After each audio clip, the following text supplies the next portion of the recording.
बहुत बहुत मुबारक दिन है आज बड़े बड़े प्रमोशंस हुए में हमारे आदरणीय मर्करी लेवल में संजय सर जिनका हाथ पकड़ के इस मंच तक आए,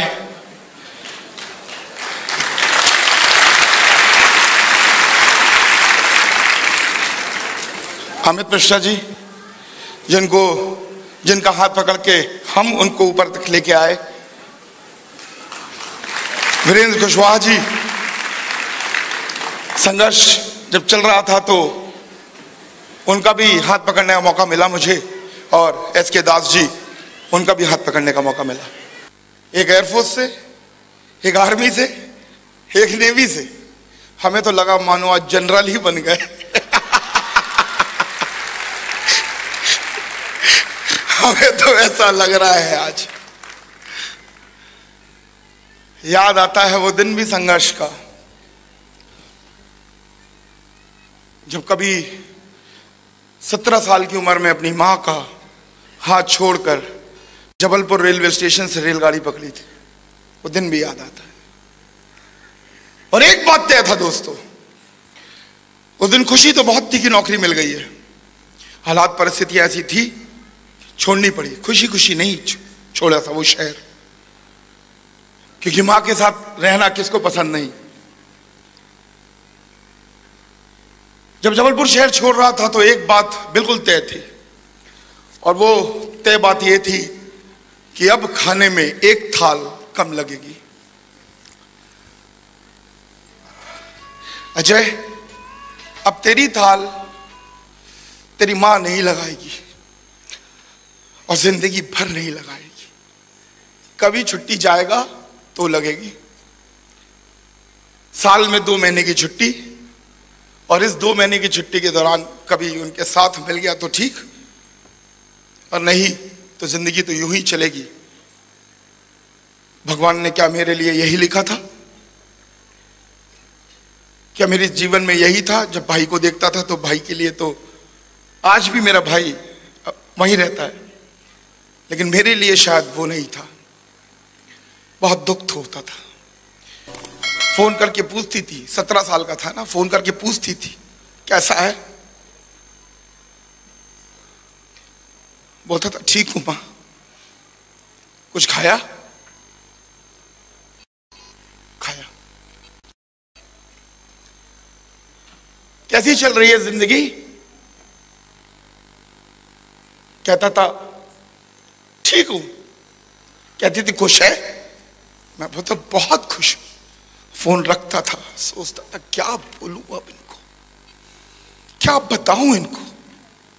मैं जानता हूं ऐसे बहुत सारे लोग यहां बैठे। आदत सी पड़ गई है, आदत सी पड़ गई है कि कोई पूछता है कैसे हो तो जवाब देने के ठीक हूं। बरसों से बोलता आ रहा हूं ना ठीक हूं। कैसे हो? बहुत अच्छा। कैसे हो? बहुत अच्छा। कैसे हो? बहुत अच्छा। आदत सी पड़ गई है बोलते बोलते बहुत अच्छा। भ्रम में जी रहा हूं, मालूम भी नहीं है। लेकिन आज जब मैं कुशवाहा जी की बातें सुन रहा था, मैं बैठ के सब लोगों की बातें सुन रहा था, मैंने पीछे जीवन में देखा। मुझे मालूम है कि ये फोन उनके पास भी आता होगा, इनकी मां भी पूछती होगी, अमित के फोन भी आता होगा, अमित की मां भी पूछती होगी, दास जी की भी मां पूछती होगी बेटा घर कब आओगे। आज मेरी मां मेरे साथ रहती है यहां पर। आज जब चाहता हूं वहां चले जाता हूं। आज वक्त का मोहताज नहीं हूं मैं। आज अपनी जिंदगी को खुद डिजाइन किया है। आज मैं जानता हूं कि जो जिंदगी को मैं बरसों पहले छोड़ के आ गया था वो जिंदगी अब वो नहीं है, उससे कहीं अच्छी जिंदगी अब हो चुकी है। मैं सिर्फ एक संदेश आपको यहां पर देना चाहता हूं। आज सिक्योर लाइफ ने हमें वो मौका दिया है कि हम अपने जिले में, अपने गांव में, अपने बस्ती में, अपने शहर में उसी थाल को सजते हुए देखते हुए ऑडी में चल सकते हैं। जैसे क्या लाइफ, जैसे क्या लाइफ। रईसी की उस चरम पे जा सकते हैं। अपने घर वालों को छोड़ने की जरूरत नहीं है, अपने ही घर में रह के अपनी जिंदगी को जिया जा सकता है। और जब ये दौर चल रहा था ना दोस्तों, जब ये दौर चलता है लोगों का, मैं अपने बारे में बताता हूं कि मैं इतना टूट चुका था, बहुत रुलाती थी ये बातें मुझे, कि मैं शाम को मैखाने में जाने लगा। और कौन कहता है कि मैखाने में लोग बर्बाद होते हैं? हमारी जिंदगी मैखाने में आबाद हुई है, क्योंकि ये प्लान हमको मैखाने में देखने में मिला।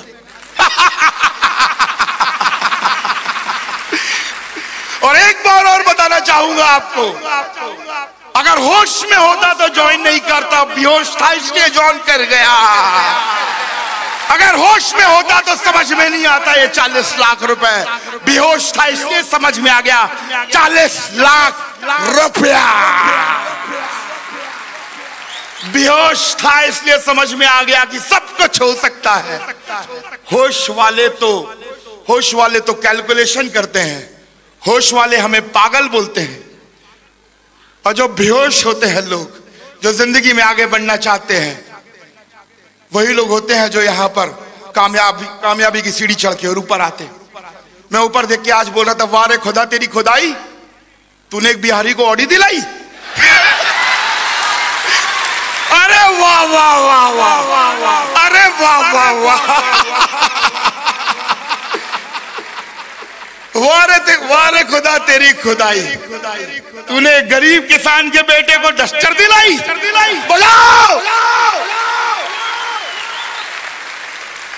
कल एक और डस्टर आई थी, बच्चा था, अभी कॉलेज से पास होके बाहर निकला था, राठौर, CS राठौर, अभी कॉलेज से पास होके बाहर निकला था। अभी वो नौकरी की तलाश कर रहा था और किसी ने उससे बोला कि सिक्योर लाइफ है, सैटरडे संडे काम करने से 3-4 हजार मिल जाता है, यहां आ जाओ। यहां आ गया, 2-2.5 साल काम किया, डस्टर लेके आया। तो अब मैं फिर देख के बोलता हूं, वाह रे खुदा तेरी खुदाई, तूने एक स्टूडेंट को डस्टर दिलाई। क्या बात। तो मैं आपको ये बताना चाहता हूं, अगर होश में आ गए हो तो बेहोश हो जाओ।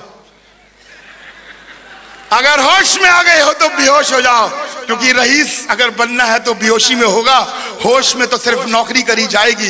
Left right left, that's all.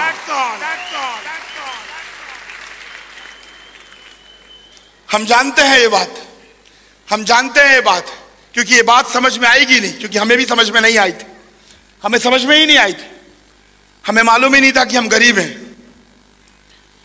मैं अक्सर लोगों को सुनता हूं, नेताओं को सुनता हूं, 2014 में अब इलेक्शन का दौर आ रहा है, कोई कह रहा है कि गन्ने की खेती को इंप्रूव करवा देंगे, कोई कहता है उद्योग ठीक करवा देंगे, कोई कहता है पानी मुफ्त ले लो, कोई कहता है बिजली मुफ्त ले लो, कोई बोलता है कुछ ले लो, कोई बोलता है कुछ ले लो।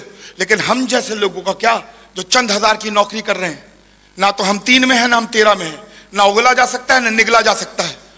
हमारे घर वाले तो बोलते हैं भाई नौकरी में आ गए, ठीक है, बाल बच्चे पाल लेगा, लेकिन पीछे पलट के देखो ना उन बच्चों को, उनकी भी तो चाहत है कि उनके भी पापा वो कार लेके आए जिसकी छत खुले, और उनकी बेटी भी बाहर निकले और बोले जियो जिंदगी, और बोले जियो जिंदगी। लेकिन घर वाले तो बोलेंगे यार इसकी तो नौकरी लगी है, इसकी तो नौकरी लगी है, और नौकरी वालों को कोई नहीं पूछता, ना 3 में ना 13 में। हर किसी के लिए कुछ ना कुछ है इस बार इलेक्शन में, लेकिन हम जैसे लोगों के लिए कुछ नहीं है। कोई सोच ही नहीं रहा, जहां पर हो ठीक हो, तरक्की करो, खूब मेहनत करो। अरे खूब मेहनत कर रहे हैं, खूब मेहनत कर रहे हैं, लेकिन एक कंपनी है जो ऐसे ऐसे लोगों के बारे में सोचती है, और वो है सिक्योर लाइफ। हम जैसे लोगों के लिए, हम जैसे लोगों के लिए चंद हजार की नौकरी करते थे, मां से दूर रहते थे, छुट्टी मिलती थी तो जाते थे, मोहताज थे उस पेन के, उस कलम के, कि अगर सिग्नेचर होगा तो मां से मुलाकात होगी, अगर सिग्नेचर नहीं होगा तो मां से मुलाकात नहीं होगी। मोहताज थे उस कलम के, उस कलम को तोड़ दिया, सिक्योर लाइफ में ज्वाइन किया। Thank you so much secure life, thank you so much. उस कलम को तोड़ना होगा, उस कलम को तोड़ना होगा। हमारे बारे में सोचता कौन है? आज मैं बताता हूं मार्केटिंग में कितने सारे लोग हैं। क्या हम पहले लोग हैं जो मार्केटिंग कर रहे हैं? क्या हम पहले लोग हैं जो सामान बेच रहे हैं? क्या कपड़े पहले और नहीं बिके? क्या इंश्योरेंस और नहीं बिका पहले? करोड़ों करोड़ों लोग हैं, करोड़ों करोड़ों लोग हैं जो मार्केटिंग लाइन में हैं। लेकिन ऐसा कौन सा जादू हो गया कि 4 साल में 5 साल में लोग 4-5 हजार 10 हजार से करोड़ों में आ गए? ऐसा कौन सा जादू है कि लोगों ने अपने साथ काम करने वाले लोगों के घर खरीदवा के दे दिए, अपने साथ लोग जो साथ में काम कर रहे थे उन लोगों को गाड़ियां खरीद के दे दी, और सपने की ताकत का अंदाज हो गया।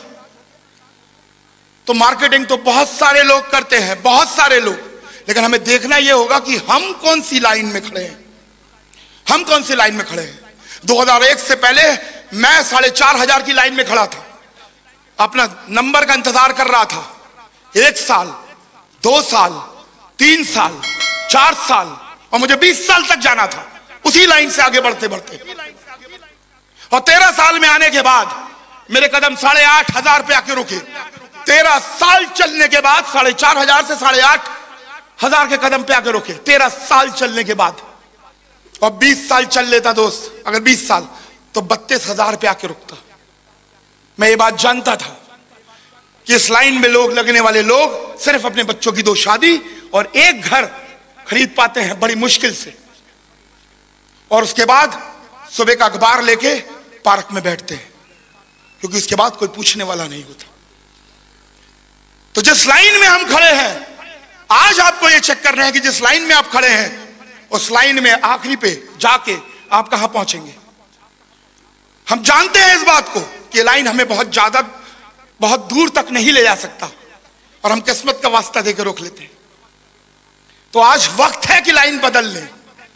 अगर 4,000 की लाइन पे खड़े हैं तो हमको 2 लाख रुपए हफ्ते की लाइन पे आना होगा,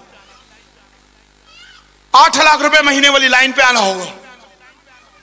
और अगर भूख है और पैसा कमाना चाहते हो तो 2 आईडी और 3 आईडी वाली लाइनों में लगना होगा, क्योंकि एक आईडी से वीनस हो, दूसरी आईडी से डबल डायमंड हो 1 साल पहले। तो और ज्यादा भूख है तो वो लाइन को बदलना होगा, और उस लाइन में आके आपको आगे बढ़ना होगा। हम किस्मत को कोसते हैं ये सोच के कि हम मेहनत करते हैं। क्राइटेरिया क्या है यहां पर डायमंड बनने का? अरे जो आप कर रहे हैं वही क्राइटेरिया है। ये देखो, ये पसीना बह रहा है, इस पसीने की कीमत 4,500 रुपए लगाई थी 2001 में फौज ने, और इस पसीने की कीमत है सिक्योर लाइफ ने 10 लाख रुपए लगाई है। पसीना तो यही बह रहा है दोस्त, पसीना तो यही बह रहा है, पसीना तो यही बह रहा है, और यही काम करना है।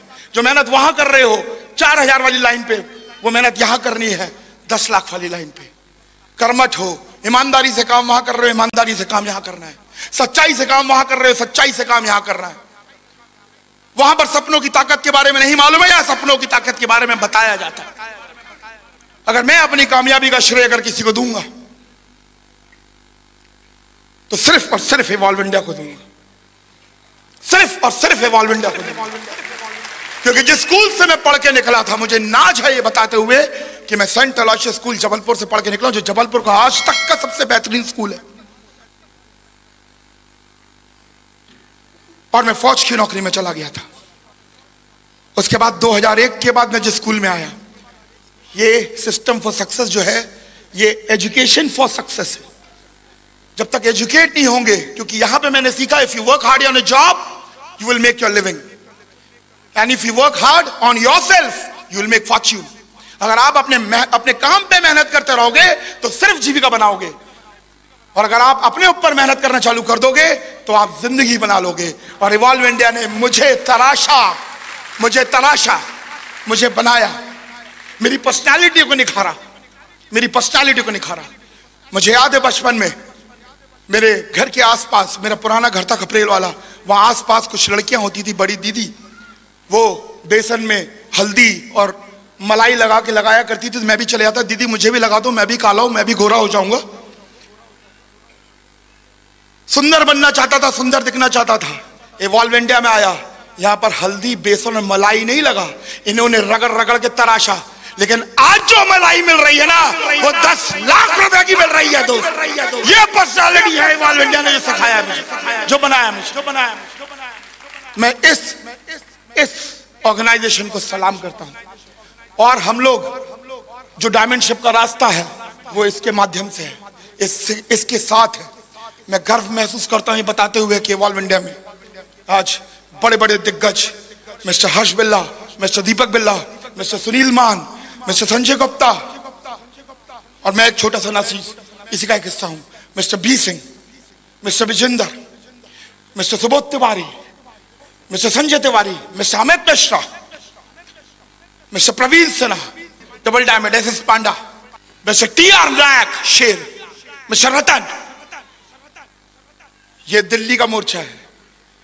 और पूर्वांचल के मोर्चे में संजीव, बरकरी लेवल पे आदरणीय हमारे, और बड़े बड़े, ये सब इवॉल्व इंडिया के वो लोग हैं जो इस मोर्चे को संभाले हुए हैं, जो आगे ले जाना चाहते हैं, सच्चाई के साथ, ईमानदारी के साथ आगे बढ़ना चाहते हैं। क्योंकि मैं जानता हूं और हम जानते हैं कि हमारे जैसे बहुत सारे लोग हैं, बहुत सारे लोग हैं जो सपना लेके यहां पर बैठे हुए हैं। अरे जब मैं यहां पर बैठा हुआ था, पहली बार जब मैं कभी बैठा था, तो मैं बोल रहा था कि मुझे क्या मतलब है कि कौन क्या गाड़ी चलाता है, मुझे क्या मतलब है कि आप कितने पैसे कमाते हो, मुझे तो ये मतलब है कि मेरी बीवी कितने 1000 का लहंगा पहनेगी, ये बताओ।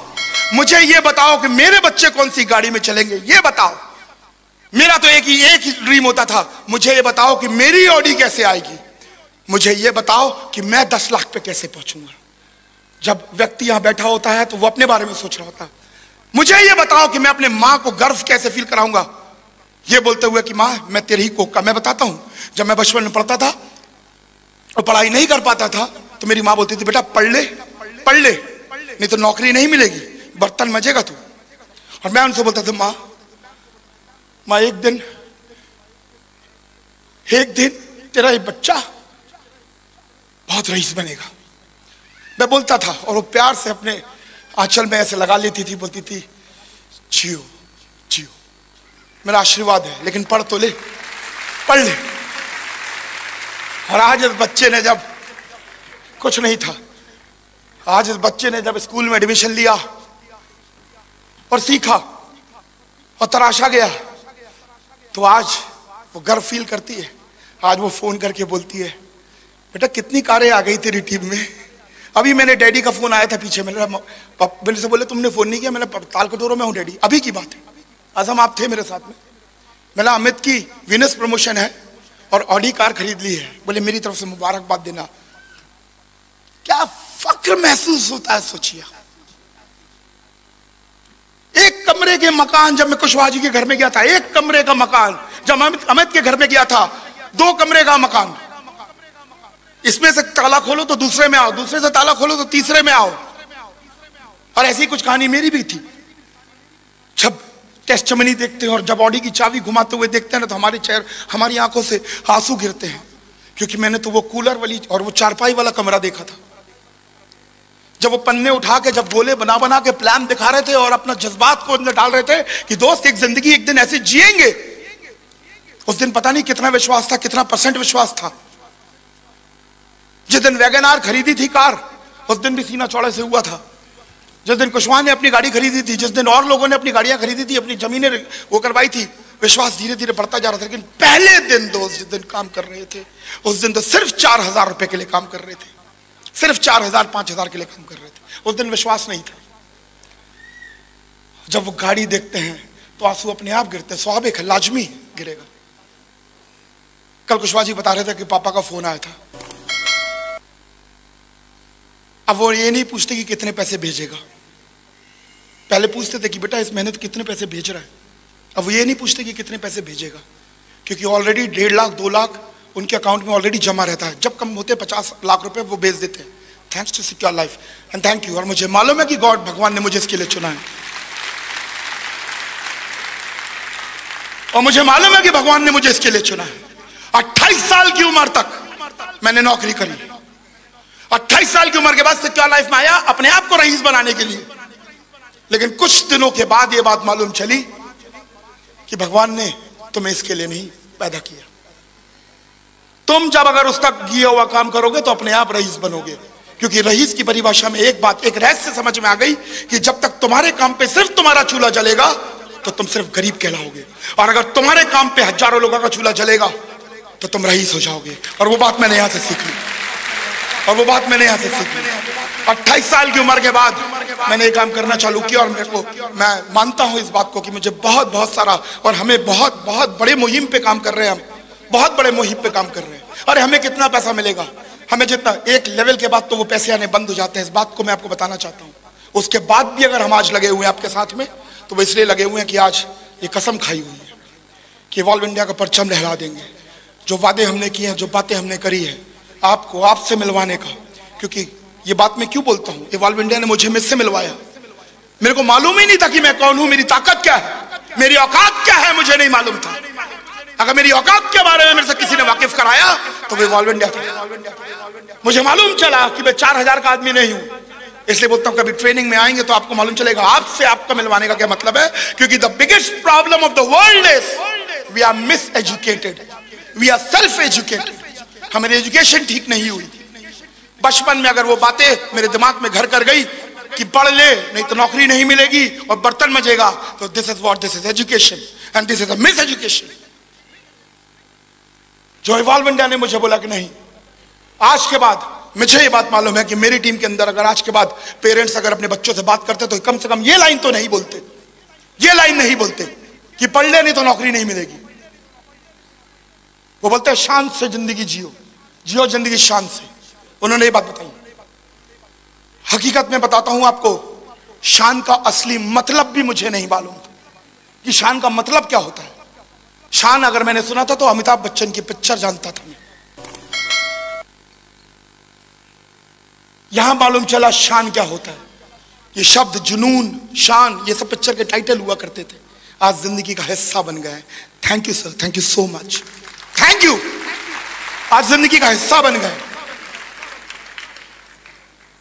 आज जब हमने एक नारा लेके हम चले थे कि जियो जिंदगी शान से, उस टाइम नहीं मालूम था गरीबी क्या होती है, नहीं मालूम था कि 4000 कमाने वाला व्यक्ति अपने आप को अमीर समझता था, क्योंकि वो सोचता था कि रेलवे स्टेशन में जो पड़ा हुआ है और किसी का दिया हुआ खा रहा है वो गरीब है। मैं गरीब नहीं हूं, क्योंकि दिवाली में बम पटाखे मेरे घर में फूटते थे, कपड़े मैं पहनता था, तो मेरे को गरीबी का एहसास नहीं था और मालूम नहीं था, परिभाषा नहीं मालूम थी गरीबी क्या होती है। काम चल रहा है तो सब ठीक है, संतुष्टि थी, जबरदस्ती थोपी हुई संतुष्टि, थोपी हुई संतुष्टि। सब कुछ है हमारे पास, सब कुछ, सब कुछ, सिर्फ हाथ बढ़ा के आगे बढ़ना है, विश्वास पैदा करना अपने अंदर। और मैं जानता हूं ये बात, ये कसम है हमारा आपसे और वादा है हमारा आपसे कि इवॉल्व इंडिया का झंडा तो हिंदुस्तान के अंदर लहराएगा जब तक जान में जान है और खून में खून है। इसको तो डंके की चोट पे हम आगे लेके जाएंगे, शहरों शहरों के अंदर, शहरों शहरों के अंदर ये गरीबी का आलम मिटाएंगे और ये बताएंगे कि किस तरह से काम करके आपको आगे बढ़ना है। एक बात और मुझसे बोली गई है जो मैं आज बताना चाह रहा हूं आपसे, कि डायमंड शिप के केक से पहले आज तक 2 लाख रुपए का केक नहीं कटा। डायमंड शिप के केक से पहले, क्योंकि डायमंड बनने के बाद ही लोगों ने सीलिंग टच किया है आज तक, लेकिन अब वक्त बदल गया। 2 लाख रुपए का केक डायमंड शिप से पहले कटवाएंगे, ये भी देखेंगे हम लोग इसके बाद। और इसके लिए मैं एक बात बताता हूं, आज तक लोगों का यह मानना है कि 10,000 लोगों की टीम के बाद 2 लाख रुपए का केक कटता है। मैं आपको बताना चाहता हूं ईमानदारी से, अगर 100-150 लोग, कर्मठ लोग, हम जैसे बेहोश लोग, हम जैसे जज्बे वाले लोग, हम जैसे लोग जो अपने परिवार से बेइंतहा प्यार करते हैं, हम जैसे लोग जो अपने बच्चों को वो ऑडी की या किसी कार की रूफ निकले और उसमें से बच्चा हाथ हिलाता हुआ निकले, ये सपना देख रहे हैं और उनको वो जिंदगी देना चाहते हैं, ऐसे 100-150 लोग आपकी टीम के अंदर जनरेट हो जाएं। ऐसे 100-150 लोग आपको उस मुकाम तक पहुंचा देंगे और वो केक कटवा देंगे। इसी के साथ जियो जिंदगी शान से। 2014 को हमने चेंज का नारा दिया है, चेंज, परिवर्तन। 2014 में बहुत सारा परिवर्तन होने वाला है। आप लोग घर पे जाके बताइएगा ये बात, बहुत बड़ा परिवर्तन होने वाला है। बहुत बड़े बड़े चेक साइज बनने वाले हैं।